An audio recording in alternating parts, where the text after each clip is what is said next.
In this video, I want to cover the mystery of the mark of the beast. But I want to start off powerfully.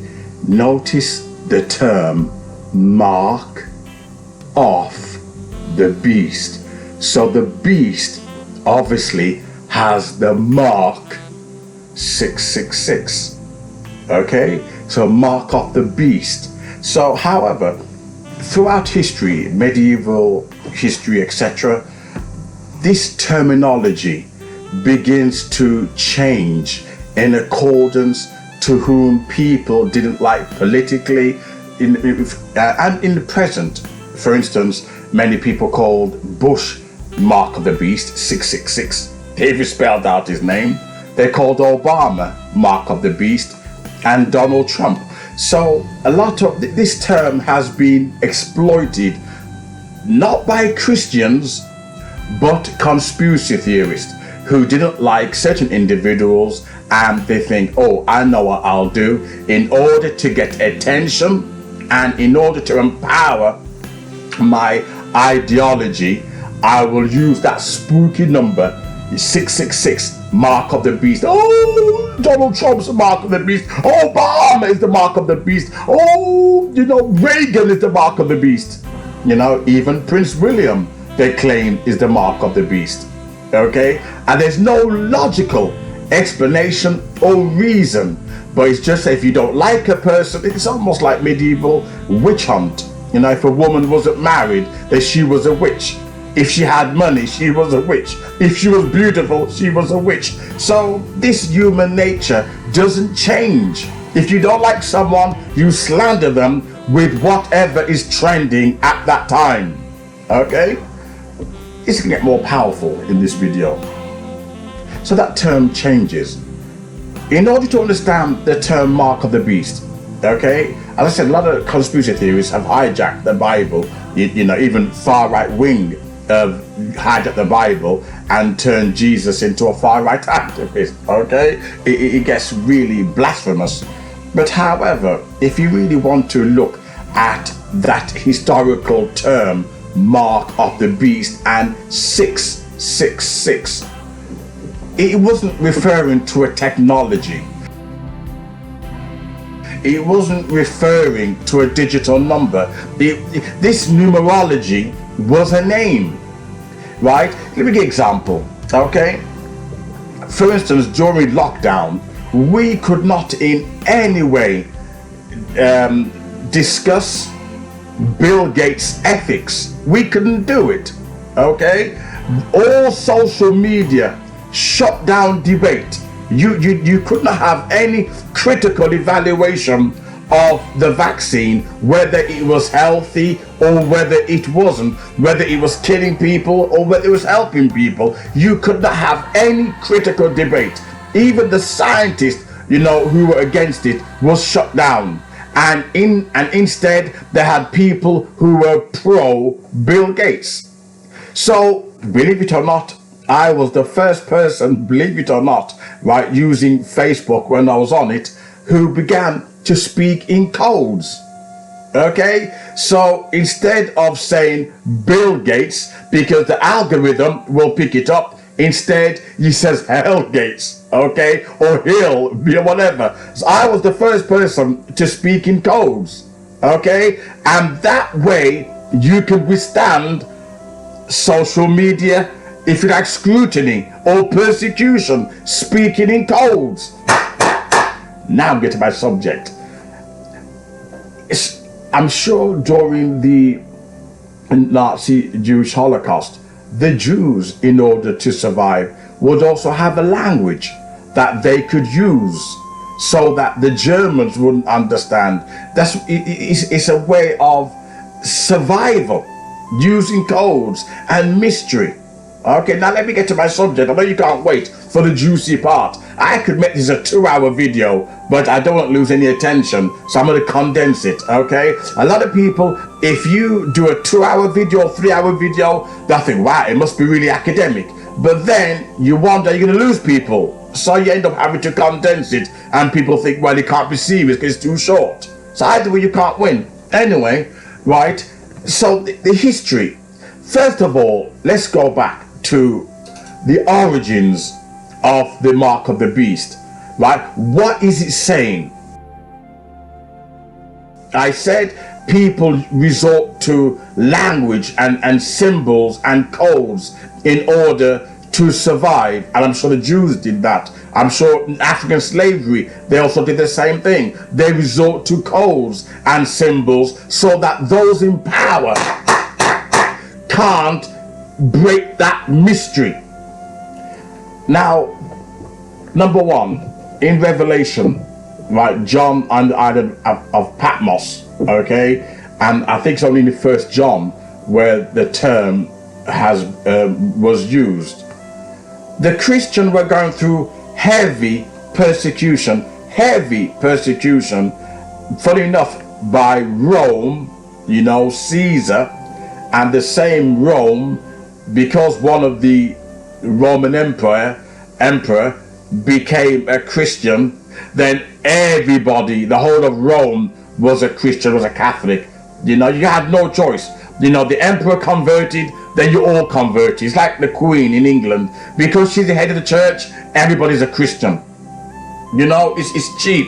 It's cheap, right? Because she's the head of the church, then everybody's a Christian. It's a Christian country. That's how Christianity gets, you know, misunderstood. England is not a Christian country, it's a pagan country. However, they go by the Queen because she's the head of the church. Well, the emperor, right, because he was the head of the Vatican, he was the head of Rome, and when he converted, then the whole of Rome started to play to Hail Mary, full of grace. They all started to follow that religion. You had no choice. Anyway, but before that, before the emperor got converted, the church was being persecuted left, right and center, and they had no choice. When I'm sure, although it was John on the Patmos, theologians don't believe it was John that was writing. No, it was John, because in Revelation it says I John, so it was John that writing Revelation. It was John, because in Revelation it says I John was taken, so John wrote Revelation. However, the church was obviously going through hell, right? Gosh, they were thrown to the lions, to you know, burning them, cooking them, frying them. They were torturing these Christians, and he wants to give them hope, but at the same time he had to deliver a message so that people would understand. But it was a deep, cryptic message, because although it was referring to that time when the Christians were being persecuted, that same exegetical thinking applies today. It applies today. Let me give an example. Nero, it was Nero that was persecuting the church, Nero. And John wanted to expose Nero. So what did he do? Knowing that Nero wouldn't understand Hebrew or biblical language or Christian thinking, he termed, right, the mark of the beast.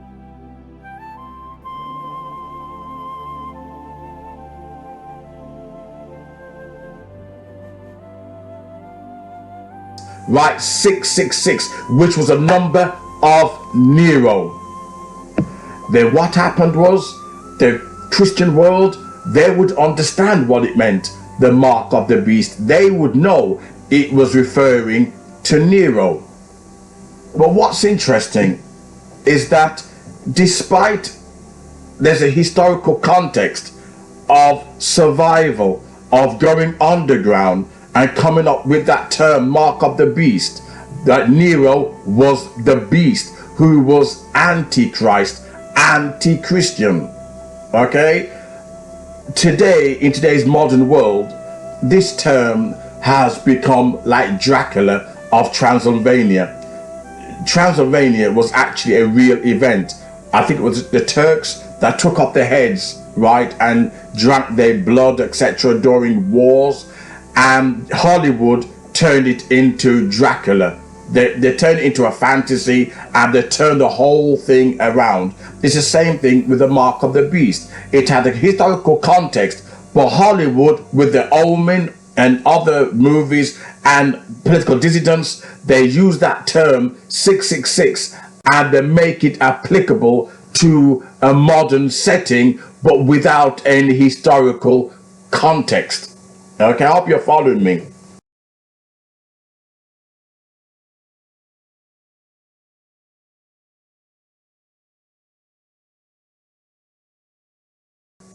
The Seventh-Day-Adventists, when they use the term Mark of the Beast, they say, well, if you don't worship on a Saturday, they're going to come for you if you don't worship on a Sunday, sorry, if you worship on a Sunday, they'll leave you alone. But if you worship on a Saturday, they will come for you. And do you know something? There is nowhere in the scriptures where it states that. The Christian church were persecuted because they worshiped Christ. Right? Nero didn't say, did you worship on a Sunday or a Saturday?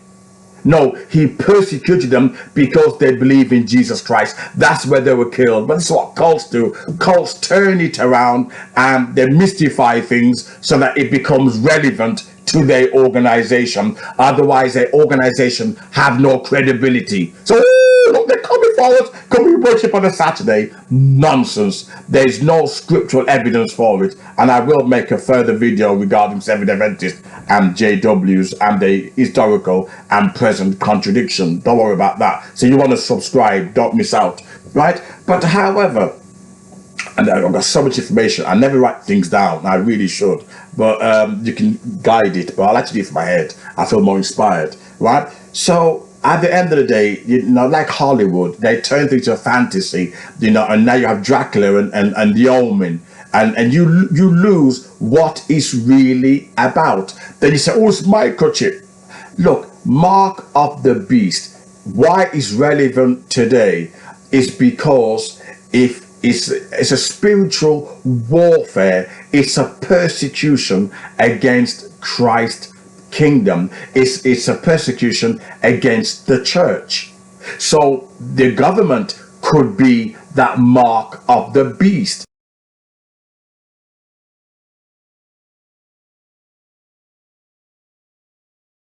The government could be that beast that attacks the church. Okay, so in the historical context, they have that mark 666. It is the mark of man. He was referring to Nero. But people, for some unknown reason, they get disappointed if their fantasies, are ruined. Oh, I didn't know that. Yes, but the context still remains. If you see, for instance, in order for the church to function as a charity, they can't preach the gospel. You can't preach the truth. You can't preach what's in Romans or Corinthians. So technically, the church has got the mark of the beast, because what they've done, they follow, even Seventh-Day-Adventists, they follow what the government says. You can't offend certain group, so therefore you water things down. Revelation calls it lukewarm Laodicea church.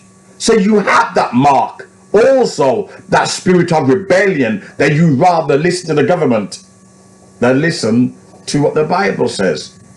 So it's quite complex because it transforms itself, but at the same time it's still relevant today, because the government now are waging war against Christianity. So the government technically are the mark of the beast.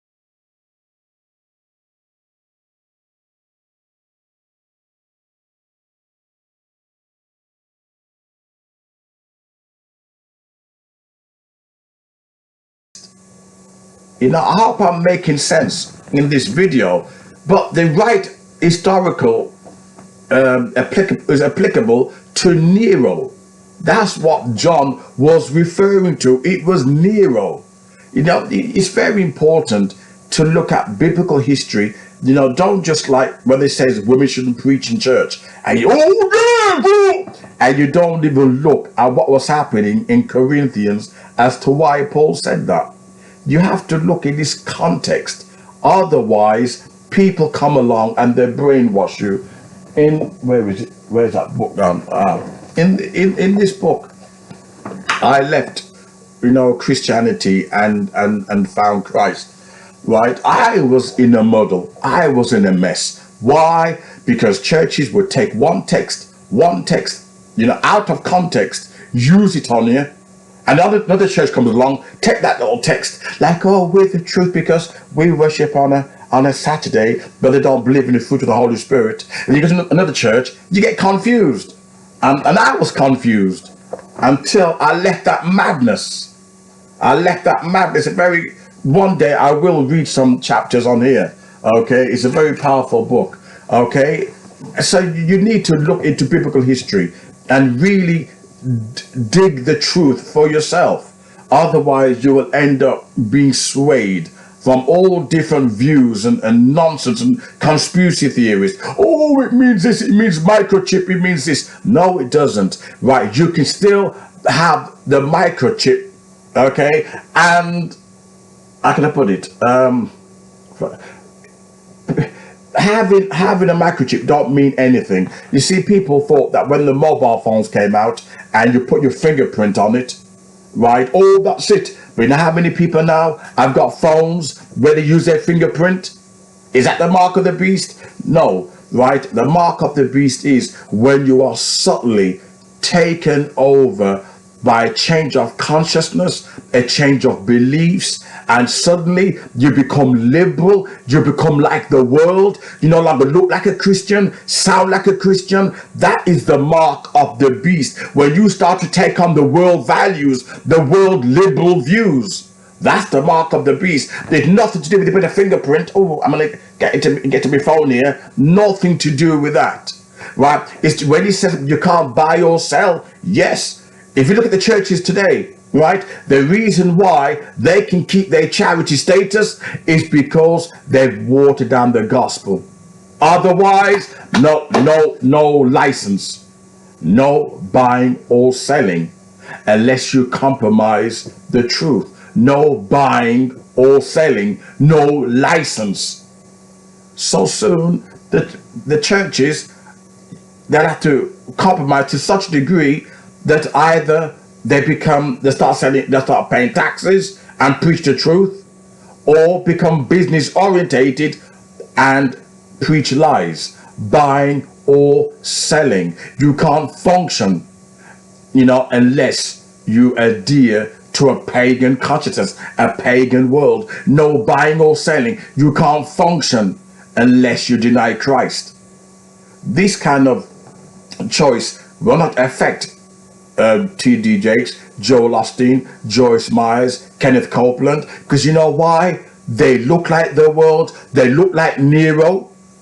They act like Nero. They just have a form of godliness. But deny the very power thereof. They're just plain Christianity, but they are safe because they're business people. So they will never be in a position where buy or sell, because they're already sold out.